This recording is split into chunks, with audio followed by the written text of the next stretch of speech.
Hello, I'm Fennon, and today I'm going to show you how you can build this whimsical cherry blossom starter house in Minecraft. It's super easy and looks so adorable. Feel free to mix the block palette up to fit your own personal tastes. Without further ado, let's get into it. To start off, we're going to mark out the first layer of the house. I'm using smooth sandstone for my main wall colour, but you can use whatever blocks you like. I find it easier to mark out the tower first so that I can easily see how the different parts of the main house will fit into it. I have a handy diagram on screen to show you the dimensions of the house outline. Once we've marked out the walls, we're going to use stripped spruce logs to mark out the pillars. As you can see from the diagram, I put these pillars on almost every corner. Once you've placed all of the logs down, this is what your outline should look like. I recommend pausing the video and counting each side of your outline to double check that you've used the correct number of blocks, as you don't want to have to restart later on if you've made a mistake. I can't tell you how many times I've had to do that myself, so learn from my mistakes. Next, we're going to raise up our pillars. We're going to add 4 more logs on top so that each pillar is a total of 5 blocks high. Apart from the 2 very right pillars where we're only going to add 2 logs to each so that they are both a total of 3 blocks high. Now we're going to raise up the walls of the tower by 12 more blocks so that it is a total of 13 blocks high. This is to make it easier when we come to build the roofs. Next, we're going to move on to marking out the roof outline of a mixture of spruce stairs and planks. I use a pattern of stairs, upside down stairs, plank, repeat to create a kind of staggered triangle, as I find this looks more fairy tale-esque than just using stairs. We're then going to add an upside down stair at the top of the point to bring the top of the roof forward. And now we just need to connect the bottom layer to the tower and then bring it round to connect to the left building section. We're going to place stairs all the way along and add an extra one at the end to create an overhang. Then we're going to repeat the staggered triangle pattern that we used for the forward facing section.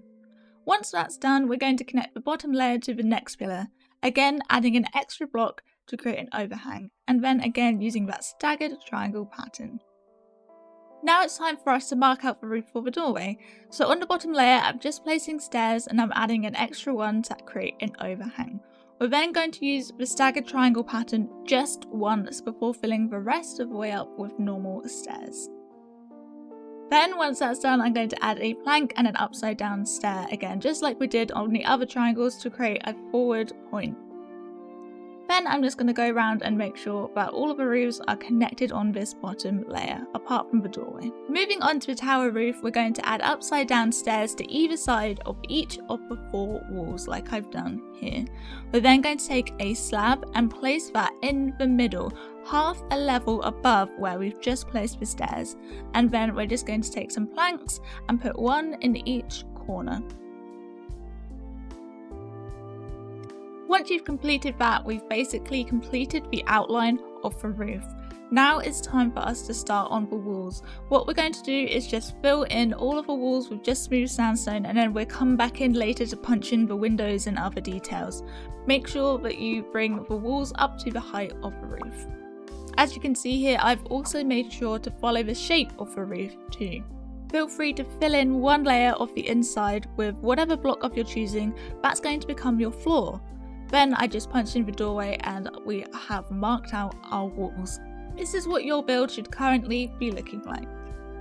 Now we're going to start on finishing up the roofs with some colour. For my roofs, I've gone with a gradient look. So I've used pink wool, stripped cherry planks, and then normal cherry planks to create a gradient that goes from dark pink to light pink, but you can use whatever colours you like.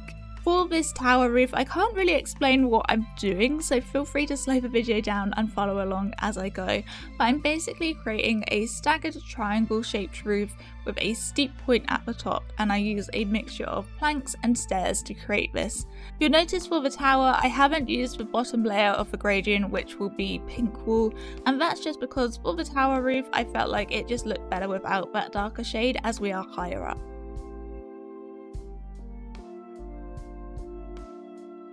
And then to finalise the roof, I just finished off with 2 fence posts to further add more height to that top. Now it's time for us to fill in the rest of the roofs with pink blocks. For me personally, with my gradient pattern that I do, I like to keep them as clean stripes and I don't blend them. I just really like the clean look for this build personally.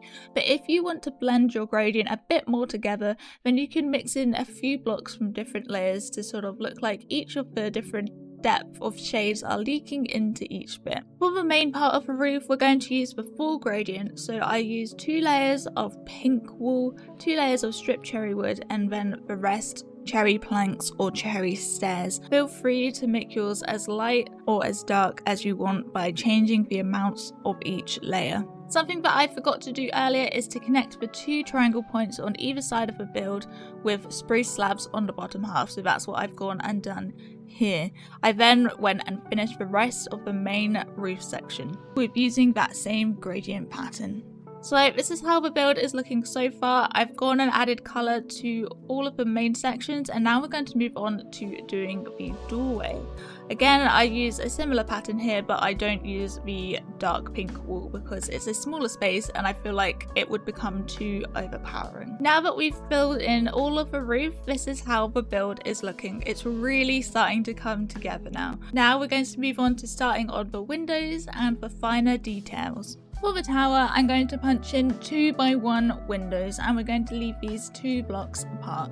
I'm using white stained glass here because I feel like it really suits the colour palette of the build, but feel free to use whatever glass you like.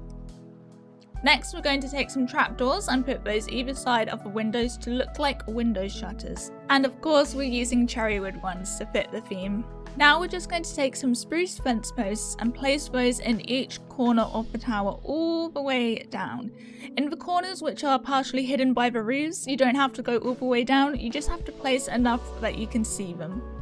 And then to finish off the tower, we're just going to place some spruce buttons above and below the windows. And that's the tower done! It's looking so cute. Now it's time to move on to the main building sections. For this front section here, I'm taking upside down stairs and I'm placing them on each pillar to connect it to the roof to create sort of like support beams. This helps to make the wall look a bit more interesting and less empty. Moving over to the front facing section, we're going to place 3 upside down stairs to create a windowsill, and then we're going to punch in our window. I use a 3x3 square with a single block on top in the middle, and then I fill that in with glass panes. I then use spruce stairs placed like so to create the top part of a window frame, and then I connect that to the windowsill at the bottom using fence posts. I love this window design so much. I use it in so many of my builds and it's really versatile. This is how the build's looking so far. Now we're going to create a little window coming out of this roof section here. I've broken 4 blocks in the second layer of the roof just to build the window into. Feel free to make yours as big or small as you like. I use the spruce stairs to connect the frame to the rest of the roof, and then again I'm going in with more white stained glass panes. Now we're going to come around to the back of the building and detail this big blank wall here. We're going to create 2 slightly bigger windows than the one we've used at the front, and we're going to place this 4 blocks in from the edge on each side, and we're going to build in the top part of a window frame with the roof itself.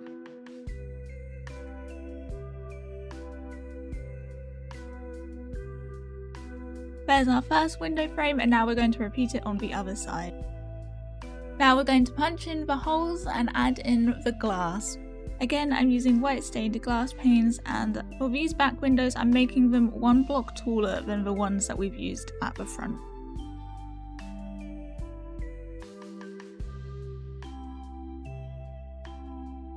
And again, we're going to be adding that bottom windowsill and connect it to the top one with fence posts.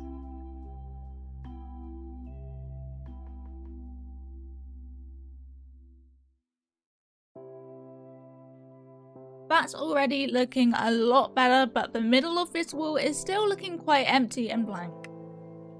We're going to come back and fill that in later, but for now we're moving over to the doorway and we're just going to create a little detailing around the door. Using buttons to decorate makes such a big difference and it's so easy to do. Next, I go around and I place some upside down stairs on the top corners of each of the pillars just to create a sort of arched edge on each side. I feel like it makes the build look more complete and it's cute too.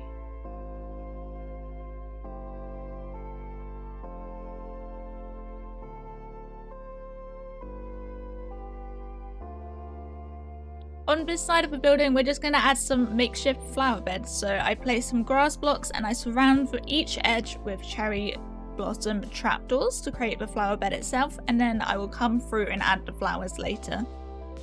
Moving over to the left side of the building, we're going to go and add another window. We're going to use the same design as we've used with the other windows, but this one's again going to be slightly taller than the one that we've used at the front. Again, I'm using the exact same design with the stairs and the fence posts to connect the two frames. And then I'm going to finish off with adding some spruce buttons.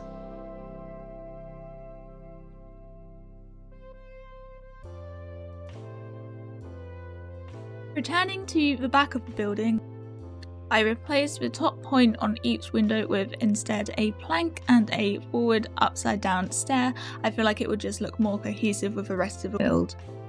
We're going to add some stairs to each corner of the wall and add some spruce buttons in as well to add extra detail. The middle of the wall is still really blank and empty, so we're going to create a middle section, and using pillars, stairs and buttons, we're going to create a little pattern here.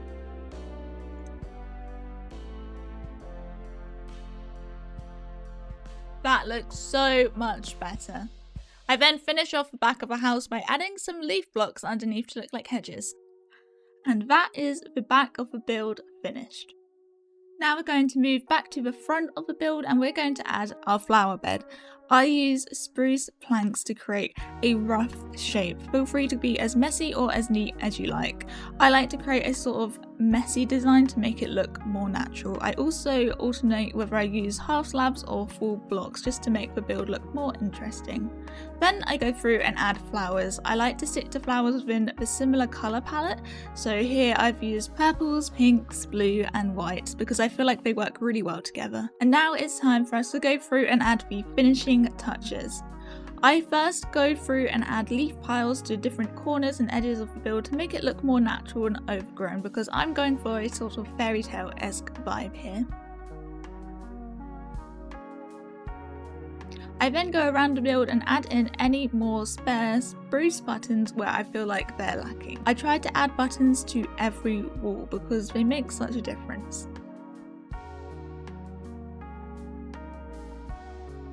Then I go and add the flowers to the flower bed, and I also add some flowers in flower pots on some of the windowsills. And that is the finished build. What do you think? I am in love with this build. If you did change up the colour palette, feel free to tag me. My socials are linked below. I would love to see how you've adapted the build to your own personal tastes. If you would like me to do an interior decorating tutorial of this build, let me know in the comments. As always, thank you so much for watching. If you enjoyed the video, please do consider liking and subscribing. It really helps me out. But catch you in the next one. Bye!